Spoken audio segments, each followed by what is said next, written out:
आलोक शर्मा जी, मैं आपके पास आऊंगा।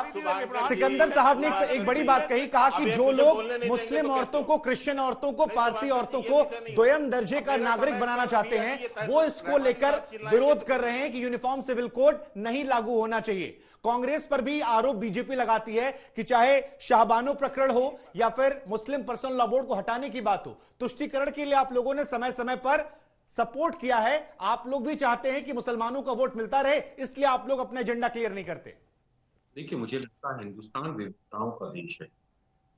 अपन एक जाति में भी अलग अलग, मेरे समय पे बोलने नहीं दे रहे हैं। एक मिनट, इस तरह तो डिबेट नहीं हो सकता। एक जाति और एक धर्म में भी अलग अलग कानून हैं, अलग अलग नियम हैं, अलग अलग रीति रिवाज हैं। आप देखिए किस तरह से हिंदू धर्म में ट्राइबल पॉपुलेशन बिल्कुल अपनी अलग तरह की जिंदगी जीती है।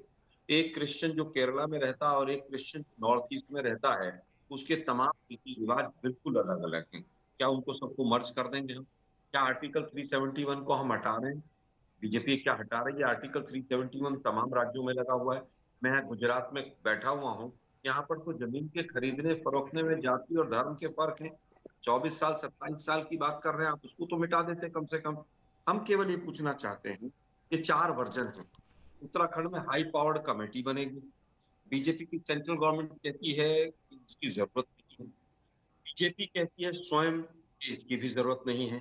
अगर जरूरत है तो भाई आप आज तक कोई भी बिल क्यों नहीं लेकर आए संसद? इसलिए बीजेपी भी नहीं मानती है।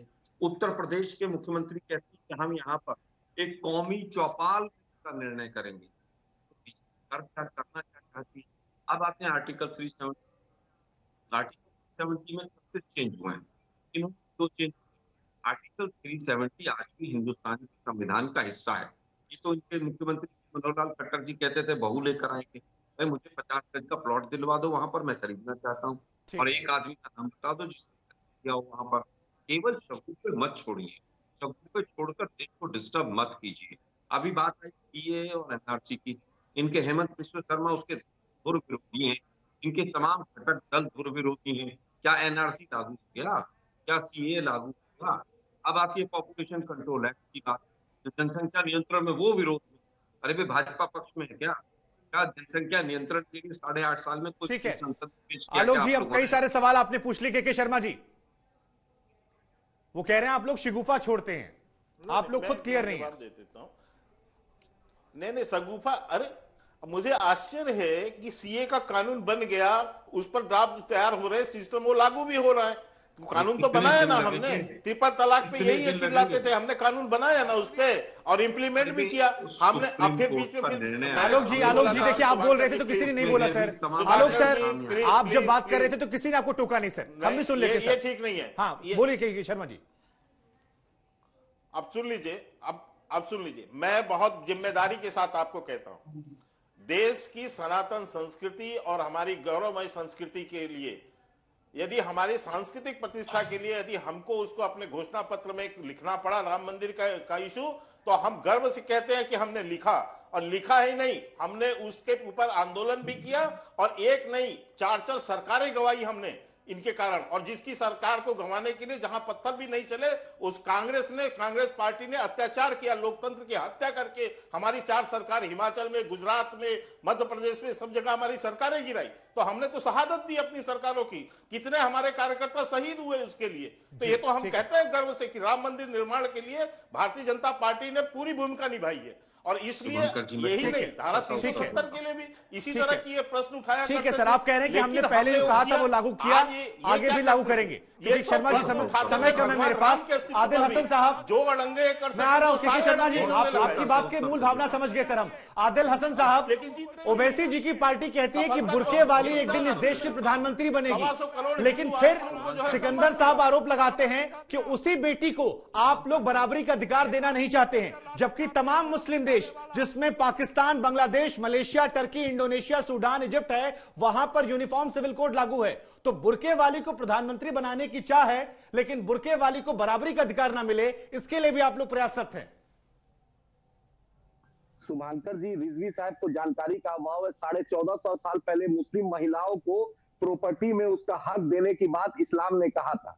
उनको निकाह जब होता है यानी शादी होती है, बिना महिला की इजाजत के, उस लड़की के इजाजत के शादी नहीं हो सकती है, जो रिजवी साहब को जानकारी नहीं अरे है। तो भाई सती तकलीफ सिस्टम क्यों को है? जब सवाल लड़कियों नहीं को तो आप मार समर्थन दिया कर जाता था, दीजिए। सबसे पहले अगर किसी ने विरोध किया तो इस्लाम ने विरोध किया महिलाओं को और राइट्स मिलेंगे तो क्या तकलीफ होती है आप लोग को? इसलिए रिजवी साहब को जानकारी का अभाव है। मुसलमान महिलाओं को प्रॉपर्टी में हक कानून बना के नहीं, 1450 साल पहले दे दिया गया था, उनका हक है।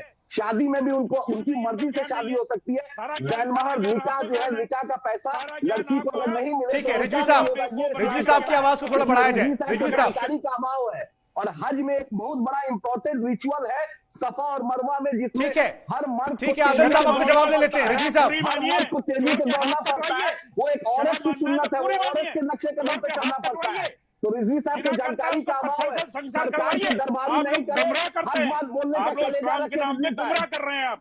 सब बात बोलने का नाम पर कीजिए, कलेजा रखिए। सरकार का दरबारी मत कीजिए रिजवी साहब। अगर सरकार की दरबारी करना है तो ऑफिशियल सरकार की दरबारी कीजिए।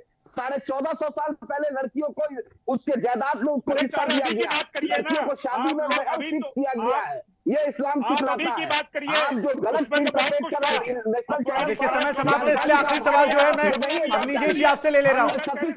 इस पूरे यूनिफॉर्म सिविल कोड से हिंदुओं पर कोई असर नहीं पड़ेगा। क्या मुसलमानों को जो अतिरिक्त लाभ मिल रहा है उससे परेशानी है बीजेपी आरएसएस को? क्योंकि हेमंत विश्व शर्मा कह रहे थे कि अगर हिंदू एक शादी करता है तो उनको 4 का अधिकार क्यों मिल जा रहा है? तो क्या समस्या इस बात से कि हमको ना मिल रहा है, ठीक है, लेकिन उनको कैसे मिल रहा है? वो गोवा में कानून है ना, हिंदुओं को पॉलीगैमी की इजाजत है, मुसलमानों को पॉलीगैमी की इजाजत नहीं है। वो वाला यूनिफॉर्म सिविल कोड ले आइए। जी सवाल आपके लिए था, क्योंकि हेमंत विश्व शर्मा ने यह बयान दिया है कि अगर हिंदू एक शादी कर रहा है तो मुसलमान 4 कैसे कर सकता है?